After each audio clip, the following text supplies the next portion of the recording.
Pour 2023, nous avons révisé notre croissance de 5,3% à 4,1% pour l'année. L'inflation, nous l'avons aussi révisé vers la hausse de à peu près de 3 points. On était à 3,1%, actuellement on est à 6,5%. Et la balance, le compte courant au niveau des balances des paiements, actuellement on estime à 14,5% du PIB, une légère augmentation par rapport à ce qu'on avait avant, à 13,3%. Ça, c'est pour 2023.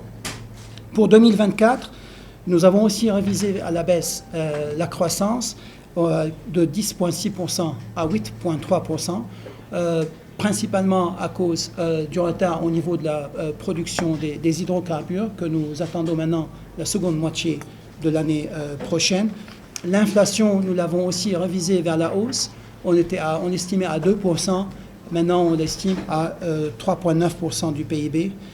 Par contre, le compte courant au niveau de la balance des paiements, il va y avoir une baisse significative de 14,5% du PIB cette année à peu près un peu moins que 8% l'année prochaine, principalement à cause des investissements, des importations liées aux investissements dans le secteur des hydrocarbures qui vont baisser d'une façon assez significative.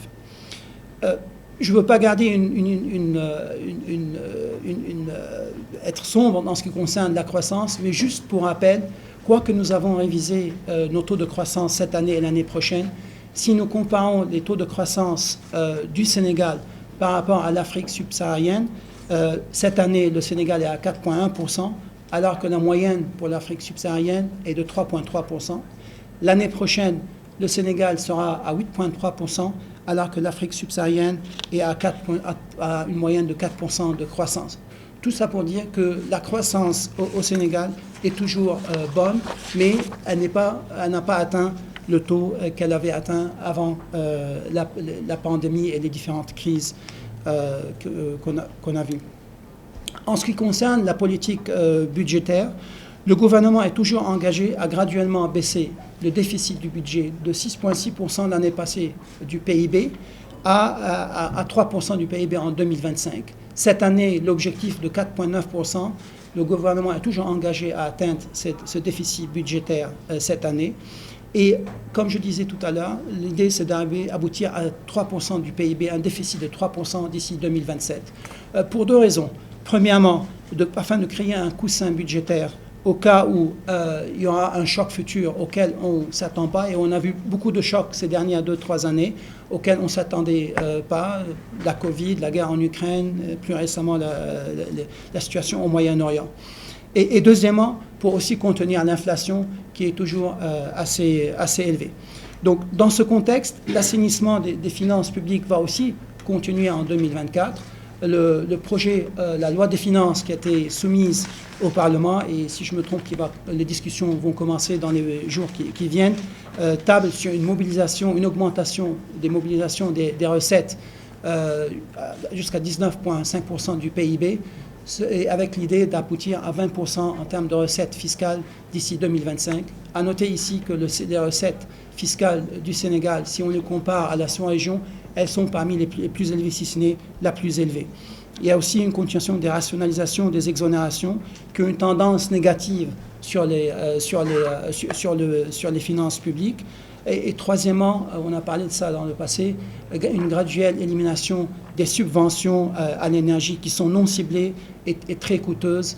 Cette année, elles sont estimées à au-delà de 550 milliards de francs CFA, et l'idée c'est de les baisser l'année prochaine à peu près 200-215 milliards de CFA.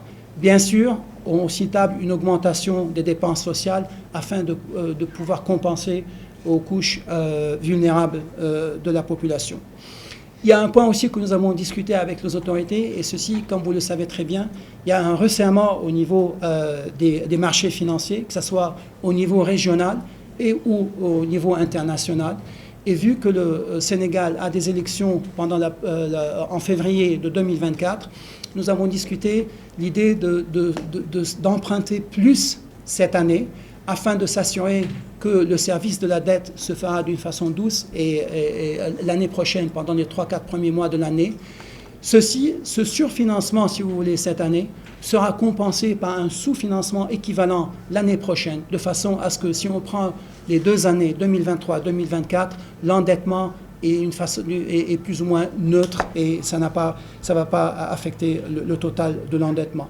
Donc les perspectives, ceci m'amène au point suivant, ce qui concerne les perspectives de la dette, qui sont toujours bonnes et restent inchangées. La dette du Sénégal est toujours soutenable et cette dette va être afin de créer ce coussin et au cas où des chocs futurs, on fait en face.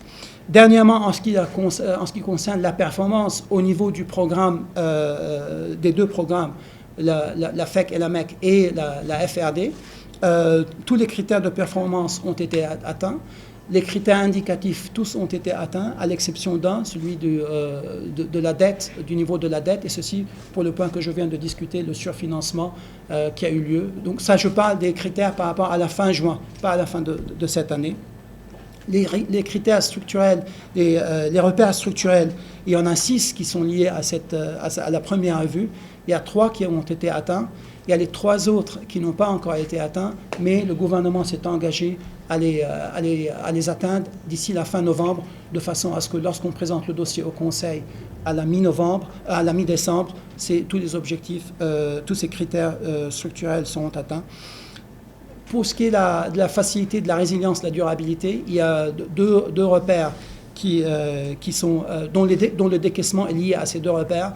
Le premier repère, c'est l'intégration des considérations climatiques à chaque étape de développement des projets d'investissement, et deuxièmement, la mise en œuvre d'une stratégie de transport vert. Les 2 repères ont été atteints, et donc il n'y aura pas de problème de décaissement au niveau de la FRD. Je veux finir par féliciter le gouvernement pour le budget vert. C'est une première que le gouvernement a fait dans le contexte de LFI, de la loi des finances de 2024. Ils ont préparé un budget vert qui a été soumis au Parlement. Et ça, c'est vraiment une démonstration de l'engagement des autorités à relever les défis au niveau des changements